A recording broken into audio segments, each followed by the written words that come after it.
O silêncio elegante do saguão principal do Banco Central de São Paulo foi interrompido quando Mariana entrou, com sua pasta de couro marrom e um terno azul escuro bem passado. Ela andava com passos firmes, mostrando que sabia exatamente onde queria chegar. Movendo-se entre executivos conversando baixo e clientes acomodados em poltronas de couro, Mariana foi direto até o balcão de atendimento para clientes especiais. No caminho, sentiu olhares lançados em sua direção, mas manteve a cabeça erguida. Atrás do balcão estava Camila, uma jovem atendente de expressão séria, que olhou para Mariana como se nunca a tivesse visto ali antes. Camila segurou o crachá com força, deixando transparecer certo desconforto. Antes que Mariana dissesse alguma coisa, Camila já indicava com a mão para o balcão comum, sugerindo de forma seca que ela deveria esperar na fila geral.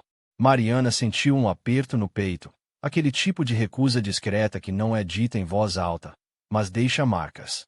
Mesmo assim, segurou a frustração e respondeu com calma, agradecendo e se afastando sem perder a postura. Enquanto caminhava em direção ao balcão comum, reparou como a luz refletida no chão de mármore destacava o clima gelado e tenso, mostrando que o preconceito ainda se escondia nos espaços mais sofisticados da cidade, às vezes disfarçado de procedimento padrão, mas sempre deixando claro que muitos ainda não se sentem pertencentes, mesmo onde deveriam ser bem-vindos. Poucos minutos depois, Flávio, o assistente de gerência conhecido por sempre seguir as regras à risca, saiu do escritório de vidro com expressão fechada e passos marcados. Ele se aproximou de Mariana, olhando rapidamente sua roupa e a pasta bem cuidada, mas sem demonstrar simpatia. Em tom formal, Flávio questionou com quem ela falaria ali na área restrita para clientes executivos, dando ênfase a cada sílaba, como se já soubesse que Mariana não se encaixava nos padrões daquele espaço. Tentou ser educado, mas a condescendência era clara, deixando explícito que não era normal alguém como ela solicitar aquele tipo de atendimento. Enquanto Mariana respirava fundo, tentando manter a calma diante do desconforto, ao seu lado, sentada em um dos sofás, estava Juliana. Ela estava com o celular em mãos, transmitindo tudo ao vivo pelo Instagram para seus seguidores.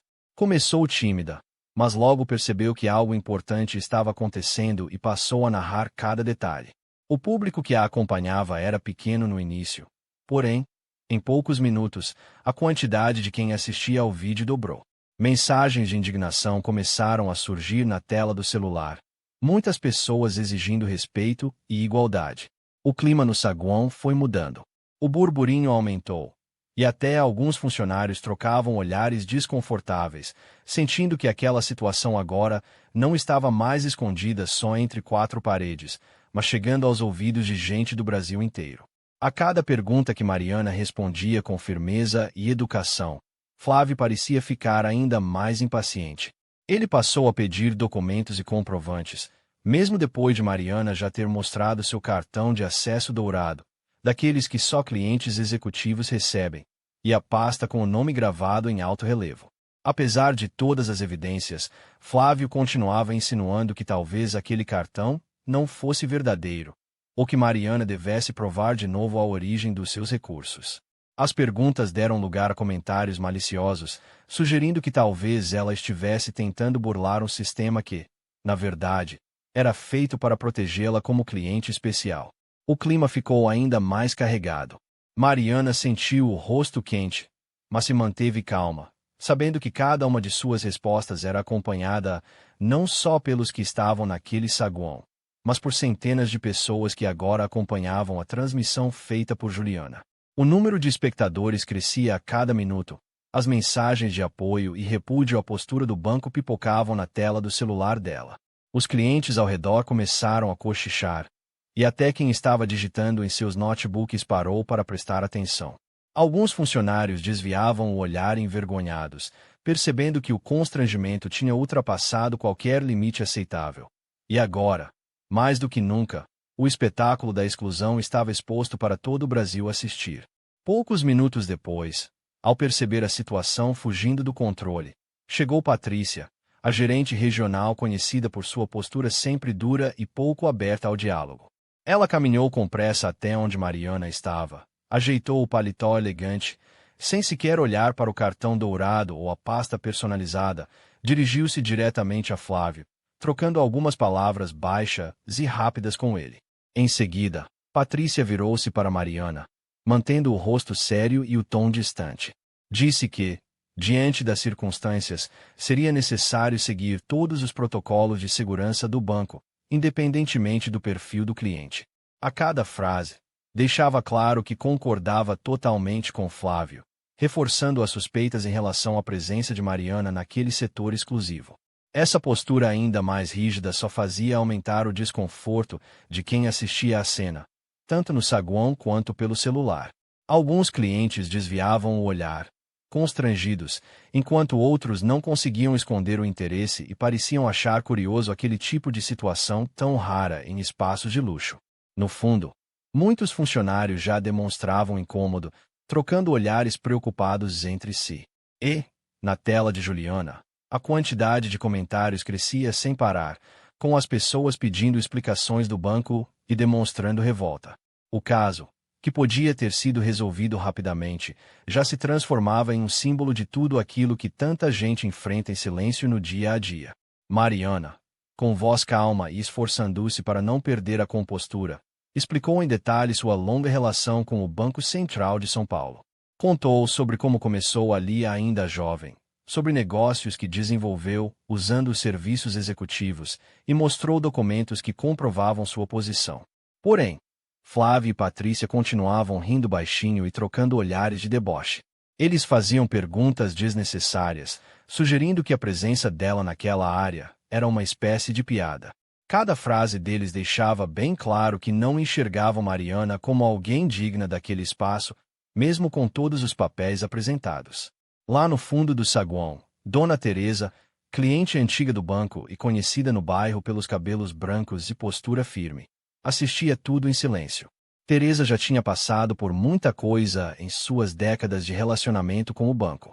Sabia reconhecer naquele olhar e naquele desprezo a mesma lógica de exclusão de sempre. Ela olhava para Mariana e sentia aquela angústia de perceber que a história, tantas vezes mascarada de formalidade e protocolo, se repetia mais uma vez diante de todos. Teresa segurou firme sua bolsa, pensando se deveria se levantar, hesitando ao sentir o peso da responsabilidade de intervir em um ambiente que, por tanto tempo, silenciou vozes como a de Mariana. De repente, o nervosismo tomou conta de vez do saguão quando o rosto sério de Roberto, o gerente distrital, apareceu em vídeo na tela do monitor acima da recepção. Ele falou com voz autoritária, dizendo de forma direta que, se Mariana não entregasse naquele momento todos os documentos que estavam sendo exigidos, deveria ser retirada do espaço pelos seguranças. Dois homens altos com terno escuro já estavam posicionados mais próximos da porta principal, prontos para agir caso viesse uma ordem direta. O clima ficou ainda mais pesado. Dava para sentir a tensão nas trocas de olhares entre clientes, funcionários e até quem chegava ali sem saber do que se tratava. Mariana, mesmo diante desse cenário, não se abalou. Pegou o celular da bolsa, com um movimento discreto, digitou uma mensagem curta. Ela acionou um protocolo de segurança digital do banco, criado justamente para situações duvidosas ou de abuso que clientes executivos pudessem enfrentar. O ar parecia mais denso e ninguém se movia, esperando se os seguranças realmente iriam intervir. Muitos pararam para observar. Outros seguraram o fôlego, sentindo que talvez fossem testemunhas de algo inédito. Nas redes sociais, o número de pessoas conectadas ultrapassava milhares, todos comentando com ansiedade o que poderia acontecer. O silêncio momentâneo deixava no ar a expectativa de uma reviravolta. Enquanto o relógio interno do banco parecia marcar cada segundo com mais força, Flávio começou uma contagem regressiva baixa, anunciando em voz alta quanto tempo restava para Mariana apresentar os últimos documentos. Sua voz atravessava o saguão como um lembrete de quem estava no controle, tentando mostrar autoridade, mas deixando claro seu desconforto. Mariana, mantendo firme o olhar, sugeriu calmamente que Flávio desse uma olhada no manual do funcionário, pedindo para ele revisar a parte sobre respeito e dignidade no atendimento ao cliente. Esse pedido, dito em voz clara e sem alteração, fez com que alguns funcionários trocassem olhares preocupados, percebendo que a situação já fugia do padrão e poderia render consequências sérias. Nesse momento, a tensão atingiu níveis máximos. Dona Teresa, do fundo do saguão, finalmente se levantou da poltrona e pediu para que escutassem Mariana, reforçando que ela merecia ser tratada com respeito, lembrando suas décadas de convivência com o banco. Flávio, no entanto, ignorou completamente os apelos dela. Virou-se, mandando seguranças tomarem providências imediatas para que Mariana fosse retirada dali. O ambiente, que antes ostentava luxo e formalidade, agora parecia palco de um verdadeiro caos, cada detalhe observado pelas câmeras, pelas pessoas transmitindo ao vivo e por todos os clientes que já não disfarçavam a revolta diante do que viam acontecendo no coração daquela agência de São Paulo. Foi então que, no meio daquela confusão, Mariana se aproximou do balcão com passos calmos, respirou fundo e abriu sua pasta de couro. Sem pressa, tirou de lá um cartão de visita elegante e colocou sobre o balcão, bem à vista de todos. Por um segundo, ninguém entendeu o motivo daquele gesto. Mas, assim que Patrícia leu o que estava escrito, ficou completamente imóvel. Seus olhos arregalaram de surpresa. Flávio, ao reconhecer o nome no cartão, ficou pálido, quase sem reação. Ali, impresso com letras douradas, aparecia claramente. Mariana Souza, CEO do Banco Central de São Paulo. Bastou isso para causar um rebuliço instantâneo. Funcionários começaram a cochichar, clientes sacaram celulares para gravar e até os seguranças pareceram incertos sobre o que fazer. O rosto de Juliana se iluminou atrás da câmera, percebendo que acabava de capturar um momento histórico ao vivo. Em segundos, as redes sociais entraram em frenesi, com mensagens surgindo sem parar e as hashtags subindo nos assuntos mais comentados do país. De repente, aquele ambiente, antes opressor e carregado de desconfiança, mudou completamente de energia. O respeito, até então negado a Mariana, passou a ser reivindicado por todos ao redor, reconhecendo o peso do cargo e a gravidade da situação. Não demorou muito para que o cartão de visita de Mariana circulasse de mão em mão e a confirmação de sua identidade chegasse pelo rádio do banco, vinda diretamente da matriz. Uma voz firme ordenou, sem rodeios, que qualquer abordagem contra ela fosse suspensa de imediato. Antônio, o chefe de segurança do banco, que até então acompanhava a situação de longe, aproximou-se rapidamente, avaliando a gravidade do episódio. Ele pediu para os seguranças recuarem e lançou um olhar preocupado para Flávio e Patrícia, sentindo o peso das consequências diante da presença da CEO. Enquanto isso, os funcionários se entreolharam, alguns envergonhados, outros completamente atordoados com o rumo dos acontecimentos. Mesmo assim, Flávio, talvez tomado pelo nervosismo ou pela dificuldade de admitir o erro, seguiu insistindo em sua contagem, tentando manter uma postura de autoridade que claramente não fazia mais sentido naquele contexto. Os clientes já murmuravam indignados, percebendo o absurdo todo diante de seus olhos, e até Dona Teresa parecia dividida entre a indignação e alívio. O ambiente, repleto de olhares atentos, mudou novamente, agora marcado por um silêncio constrangedor que parecia grudar no ar, como se todos ali tivessem a certeza de que tinham ido longe demais naquela perseguição injusta. Não demorou para que a porta automática da agência se abrisse novamente, e de maneira quase coreografada, entrasse Sérgio, chefe de gabinete, acompanhado por duas advogadas do departamento jurídico e mais uma analista de compliance. Com passos firmes, Sérgio caminhou até o centro do saguão, deixando claro que tomar o controle da crise era prioridade. Sua presença trouxe um novo tom de seriedade, e as conversas tímidas cessaram assim que ele começou a dar instruções objetivas para a equipe. Prioridade agora era apurar todos os fatos, garantir a segurança e organizar uma reunião emergencial com o Conselho Administrativo ainda naquela tarde. Nesse momento, Dona Teresa, que até então tinha se mantido atenta, atravessou o corredor e parou ao lado de Mariana. Deu-lhe um abraço discreto e falou baixinho, oferecendo palavras de apoio e dizendo que estava orgulhosa pela firmeza dela diante de tudo. Mariana agradeceu o gesto com um sorriso pequeno, mas visivelmente aliviada pela solidariedade recebida. Enquanto isso, Flávio, Patrícia e outros funcionários envolvidos começaram a murmurar explicações, tentando minimizar seus erros e já preocupados com o que viria pela frente.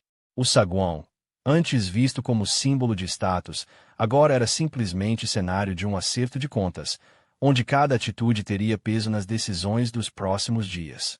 Enquanto Sérgio organizava as primeiras medidas, Mariana percebeu o aumento do barulho vindo dos celulares e tablets espalhados pelo saguão. Era impossível ignorar. A transmissão ao vivo de Juliana tinha passado de dezenas de milhares de visualizações, com comentários de todo o Brasil e jornalistas já de plantão na porta, tentando captar cada mínima novidade. Diante disso, Mariana tomou uma decisão rápida. Pediu ao chefe de gabinete para adiar a reunião do conselho, justificando que era fundamental aguardar todos os envolvidos, inclusive clientes como Dona Teresa, funcionários e representantes do setor jurídico, para garantir máxima transparência no processo. Enquanto isso, a equipe de compliance não perdia tempo e já catalogava imagens, depoimentos, gravações e relatórios, montando um dossiê robusto das atitudes tomadas por Flávio, Patrícia e até pelo gerente distrital. Ficava cada vez mais claro que as violações não eram apenas pontuais, mas tinham um padrão preocupante. Muitos funcionários já falavam em voz baixa sobre mudanças profundas, prevendo reestruturações e até cortes na diretoria. Com o passar dos minutos, o país inteiro parecia acompanhar de perto, e a pressão em cima do banco só crescia. Aquele caso isolado de discriminação agora se transformava numa crise nacional, capaz de colocar toda a reputação do Banco Central de São Paulo em risco e provocar debates públicos sobre respeito e ética em instituições tradicionais. No 18º andar do prédio, onde ficava o andar executivo do Banco Central de São Paulo, o ambiente estava carregado. Naquela manhã, tudo mudou com a notícia que explodiu primeiro nas redes sociais e depois nas grandes emissoras de TV. Os conselheiros chegaram apressados, muitos sem sequer passar em casa, todos pressionados pelas notificações que não paravam de pipocar em seus celulares. Uns analisavam gráficos de engajamento nas redes, outros liam comentários recheados de indignação e até memes que já viralizavam, tornando impossível ao banco controlar a narrativa como faziam antigamente. Mariana, apesar de todo o desgaste das últimas horas, entrou na sala de reuniões sem demonstrar hesitação. Ao seu lado, Flávio e Patrícia caminhavam cabisbaixos, claramente abalados pelo que tinham desencadeado. Os demais diretores, presidentes e chefes de área observavam com atenção cada movimento deles. Todos já sabiam que o que discutissem ali poderia marcar, não só o futuro do banco, mas também mexer com o sistema financeiro do país. Em silêncio absoluto, só interrompido pelo barulho suave do ar-condicionado, o conselho aguardava ansiosamente as primeiras palavras de Mariana. Até mesmo funcionários experientes pareciam inseguros, compreendendo que uma linha havia sido cruzada e aquilo jamais seria esquecido dentro ou fora das paredes daquela instituição. Quando o vídeo das câmeras de segurança começou a rodar na tela da sala, todos os olhos se fixaram ali, deixando o ambiente ainda mais pesado. As imagens mostravam exatamente os momentos constrangedores que Mariana e Dona Teresa passaram, com diálogos que saíam nítidos pelo microfone do caixa e expressões de desconforto estampadas no rosto dela e de tantos presentes. Logo em seguida, apareceram os gráficos de redes sociais, os comentários indignados do público e os dados que comprovavam. Milhões de pessoas espalhadas pelo Brasil acompanhavam tudo praticamente em tempo real. Ninguém ousou dizer uma palavra quando a advogada-chefe mostrou, com voz firme, um documento já com possíveis infrações da lei, apontando o risco sério da instituição sofrer processos coletivos, multas milionárias e investigações disciplinares da CVM. Era impossível fugir do que estava ali. O conselho, acostumado a tomar decisões com calma em ambientes neutros, sentia o peso de algo muito maior. Agora discutiam o futuro não só de cargos, mas de princípios que sempre disseram defender. O clima era de sinceridade forçada, quase sem espaço para justificativas. Uma resposta corajosa e imediata não era só esperada, era necessária. Se demorassem, sabiam que a reputação do Banco Central de São Paulo não resistiria mais nem 24 horas. Assim que as imagens pararam de rodar, Flávio foi o primeiro a se manifestar, dizendo que sempre seguiu protocolos internos e alegando que só queria garantir a segurança do banco e dos clientes presentes. Ao lado dele, Patrícia reforçou que estava apenas cumprindo ordens e normas estabelecidas pelo setor de segurança. As justificativas pareciam ensaiadas, carregadas daquela preocupação de quem tenta evitar mais complicações. Só que, dessa vez, ninguém parecia convencido. O departamento de compliance apresentou, então, uma série de planilhas e relatórios detalhados. Neles, ficava bem claro, existia um padrão de atendimento muito desigual, principalmente quando os clientes eram pessoas negras. Os números não mentiam. O tempo de atendimento era sempre maior, a quantidade de documentos exigidos aumentava, e havia mais rejeições inexplicáveis justamente nesses casos. A cada gráfico mostrado, os conselheiros ficavam mais espantados, alguns balançando a cabeça em sinal de reprovação. Não era mais possível tratar aquilo como um erro isolado ou falha pontual de um ou outro funcionário. Ficou evidente o quanto o buraco era fundo e o quanto toda a cultura do banco precisava ser repensada. O silêncio que tomou conta da sala era mais pesado ainda diante da responsabilidade coletiva que todos ali carregavam naquele instante, com a urgência por uma atitude verdadeira crescendo a cada segundo. Com todos na sala agora cientes da dimensão do problema, Mariana tomou a palavra em tom direto. Mostrou, de maneira bem clara, os 3 rumos que o banco poderia seguir dali para frente. O primeiro, e mais tentador para quem pensa só no agora, seria tentar abafar o caso, tratar o episódio como um desvio pontual e seguir a vida normalmente. O segundo passava por anunciar mudanças superficiais, trocar algumas chefias ou criar programas de treinamento rápido, só para mostrar resposta à sociedade, sem mexer nas estruturas de verdade. Só que, com voz firme, Mariana defendeu o terceiro caminho, encarar a realidade como ela era, assumir os erros abertamente e iniciar uma transformação profunda, de cima a baixo, reconhecendo que o problema era antigo e só uma mudança de cultura faria diferença. Essa última opção era arriscada, pois envolvia assumir publicamente as falhas, enfrentar possíveis quedas nas ações e romper com práticas antigas enraizadas há décadas. Mas, naquelas horas de debate, onde cada conselheiro trouxe sua visão, ficou claro que a reputação da instituição valia mais do que resultados isolados em balanços trimestrais. O clima foi de sinceridade e até de alívio quando a maioria aceitou que só recomeçando do zero o Banco Central de São Paulo poderia recuperar a confiança perdida do público brasileiro. Quando chegou o momento de decidir, todos os conselheiros levantaram as mãos a favor da proposta mais corajosa. A decisão de promover uma grande reforma foi tomada sem nenhum voto contrário, mostrando que, apesar do medo do desconhecido, ninguém ali queria mais compactuar com as velhas práticas do passado. Mariana explicou os próximos passos. Começariam com treinamentos obrigatórios para todos os funcionários, sem exceção, além de contratar empresas externas para auditar de verdade os procedimentos internos do banco. Outra medida importante era destinar parte dos lucros anuais para projetos comunitários e ações de inclusão, tentando devolver à sociedade um pouco do que havia sido negligenciado por tanto tempo. Pouco depois da decisão anunciada, as primeiras demissões vieram rapidamente. Flávio, Patrícia e Sérgio, que ocupavam um cargo superior, receberam avisos formais e deixaram o banco ainda naquela tarde. Já Luciana, que na investigação ficou claro que precisava de orientação, foi encaminhada para um curso intensivo de sensibilidade cultural e atendimento igualitário. Não demorou para a mensagem circular por todos os setores do Banco Central de São Paulo. Agora existia tolerância zero para qualquer tipo de preconceito, e as mudanças eram para valer, sem chance de jeitinho nem acordo de bastidor. Logo cedo, quem passava pela entrada principal do Banco Central de São Paulo já notava que algo estava diferente.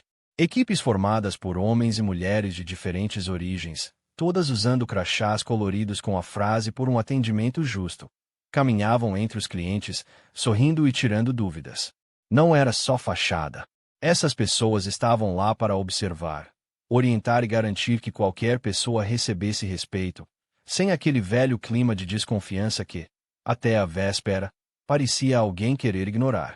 Mariana, totalmente envolvida no processo, acompanhava de perto o trabalho dessas equipes. Ela fez questão de circular pelo saguão, conversando com pessoas que ali estavam desde bem cedo, explicando como o banco estava mudando de verdade. No meio das novidades, todo mundo ficou sabendo do novo aplicativo lançado pelo banco. Pelo app, qualquer cliente ou funcionário podia, de forma anônima, relatar situações que desrespeitassem a política de igualdade do banco. O aplicativo conectava a denúncia diretamente ao gabinete de Mariana, sem intermediários, prometendo resposta rápida. De pouco em pouco, rostos que antes mostravam desconfiança começaram a se abrir novamente. O Banco Central de São Paulo, pela primeira vez em muitos anos, parecia realmente ouvir e agir para corrigir seus próprios erros. Em apenas um dia, os corredores do Banco Central de São Paulo ficaram cheios de histórias que ninguém imaginava ouvir há tão pouco tempo. As equipes de monitoramento trouxeram as primeiras análises para Mariana no fim da tarde. Pela primeira vez, o atendimento estava acontecendo no mesmo tempo para todo tipo de cliente. Não importava se a pessoa era branca ou negra, jovem ou idosa, todos estavam recebendo o mesmo respeito e agilidade. Os pedidos de documentos extras, que antes eram muito mais frequentes para um determinado perfil, quase desapareceram de uma hora para outra. Quem chegava ao balcão percebia a diferença e mostrava mais confiança, até mesmo agradecendo aos funcionários em voz alta. Com isso, todos que trabalhavam no banco passaram a se sentir mais valorizados. Os treinamentos tinham começado na noite anterior, com aulas práticas e conversas abertas sobre discriminação e empatia. O clima pesado foi dando lugar a mais leveza e colaboração entre as equipes. Dona Teresa, que tinha sido vítima do preconceito e agora participava como testemunha do novo processo, deu entrevista na porta do banco. Contou para os repórteres como a postura inspiradora de Mariana ajudou a mudar tudo. Além disso, o fundo criado para ações sociais cresceu rápido. Diversos conselheiros começaram a doar parte dos seus salários para apoiar negócios de pessoas negras e projetos de educação financeira em bairros carentes de São Paulo. No meio de tantas mudanças, Mariana tomou uma atitude que pegou muita gente de surpresa. Ela chamou Flávio para uma conversa reservada, em vez de simplesmente encerrar qualquer vínculo com ele, ofereceu algo diferente. Um programa intensivo de educação sobre diversidade, preconceito e reparação histórica. Disse que, se Flávio mostrasse interesse real e concluísse o programa de forma responsável, haveria espaço para ele voltar, em uma nova função, já com outra mentalidade pronto para ajudar a construir um ambiente melhor. Essa postura não era só para marcar uma punição, mas sim um convite para mudar de verdade, sem dar as costas a quem estivesse disposto a reconhecer seus erros. Flávio, meio inseguro, mas visivelmente tocado, decidiu aceitar a proposta. Já Patrícia não quis saber de segunda chance. Preferiu seguir por outro caminho, pediu o desligamento do banco e decidiu recomeçar a vida em outro setor, longe das pressões e dos olhares de julgamento. Por outro lado, o caso de Sérgio ganhou uma repercussão enorme em todo o Brasil. Seu erro de gestão virou o tema de debates em faculdades, cursos de administração e até treinamentos do Banco Central, mostrando de forma prática os riscos de lidar mal com situações delicadas e de ignorar sinais claros de injustiça estrutural. 6 meses se passaram, e era possível notar o quanto o Banco Central de São Paulo havia mudado. O que antes era só uma promessa virou realidade, e a instituição se tornou exemplo nacional em equidade e inclusão. Mais clientes passaram a procurar o banco, principalmente nos bairros onde antes quase ninguém era bem recebido. O número de novas contas abertas nas periferias em comunidades tradicionais aumentou de maneira nunca vista. Os próprios funcionários passaram a recomendar o banco para familiares e amigos, felizes com o ambiente onde trabalhavam de verdade. O aplicativo de denúncias, que tinha começado como uma solução interna, chamou tanta atenção que várias outras instituições bancárias do Brasil pediram autorização para usar o mesmo modelo. E a cada novo contrato, o alcance das ideias lançadas por Mariana só crescia. Ela foi chamada para palestrar numa das maiores conferências do país sobre direitos humanos e responsabilidade social nas organizações. De pé, no auditório lotado, Mariana contou toda a trajetória, das dificuldades, da vergonha inicial até as conquistas recentes. No final, emocionada, lembrou de como aquele saguão, anti-cenário de tantos episódios negativos, agora era símbolo de orgulho para quem trabalhava e para quem entrava ali procurando respeito. A história do banco acabou inspirando outros líderes, mostrando que basta uma decisão corajosa para mudar tudo ao redor.